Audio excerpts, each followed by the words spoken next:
Okay, so now let's talk about choosing the right background and choosing the right foreground. Yeah, definitely. We had mentioned before we chose a vinyl, but there's so many different background options that you could go with for this.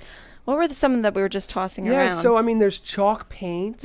There's just real brick. Even though you can't tell the difference between the fake brick and the real brick, there's so many real options when you're talking about a real video background. Even if you were just in front of a really clean, crisp white wall, that could look really cool. Yeah. So there's so many options. The cool thing about vinyl is that you can have anything printed and take a random 8-foot area and make it whatever you want. So that is amazing.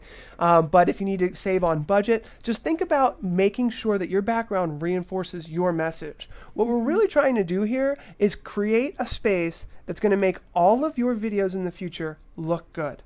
So if you can spend the money now, years from now when you've got these like hundreds of videos that you've made in this space, you're going to be happy that you did that. Yeah, I really think that even if you're doing this in your house or your own personal studio, it's just nice to have a place to go that's ready for you to film whenever you're ready to do so. And then when we talk about setting up the cameras, setting up the lighting, now we've got our space dedicated and those lights and those cameras and everything else that you're doing is going to be in place so that you can set up a workflow that is just efficient as possible. So now here's something that a lot of people forget about. I'm going to remove the lower third here is the foreground. Yes. We use this way more than I thought we were going to we thought it'll be nice to have a space to put stuff, but we use this almost every show, I feel like, especially with our new product launches. You can just put whatever product you're referring to or whatever it is that you're referring to right up here. It's the first thing that your viewers will see. I've even done videos where I'm standing in front of the desk and I have whatever I'm working on here. The background's still working for me, still doing its thing, still making everything look great, but I'm actually in front, maybe working on a computer, maybe working on something that I'm designing. So having a workspace somehow included, especially let's say you're doing culinary arts or you're doing some type of craft or anything where you need a desk space, think about maybe what we've done, I think is really ideal, which is great because we want to share ideal scenarios with you guys, is we've got a workspace on top.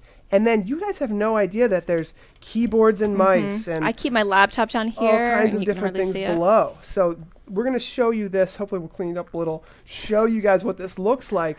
But from a foreground perspective, this is ideal. You want to be able to, again, I'll just zoom out.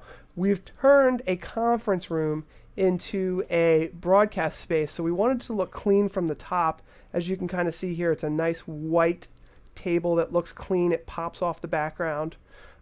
You've got a lot of options for it. This isn't the only option. No, definitely not. I've seen a ton of. I've seen chem labs where the person's presenting, scientific experiments, and they've got a nice table, and then they've obviously thought about the background and made sure there's posters and cool stuff in the background. On my end, with makeup tutorials, which I'm obsessed with watching, sometimes they just put their vanity behind them and use that as a place to put their makeup, and it also creates a really pretty background. So there's different ways you can do it.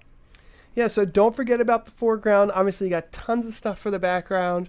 And then, these shelves and things are more usually for, if they're they can be functional. Yeah, definitely. We do display like cameras on there and our subscribe pillows up there, so they can be functional. It's just whatever you want to do with it.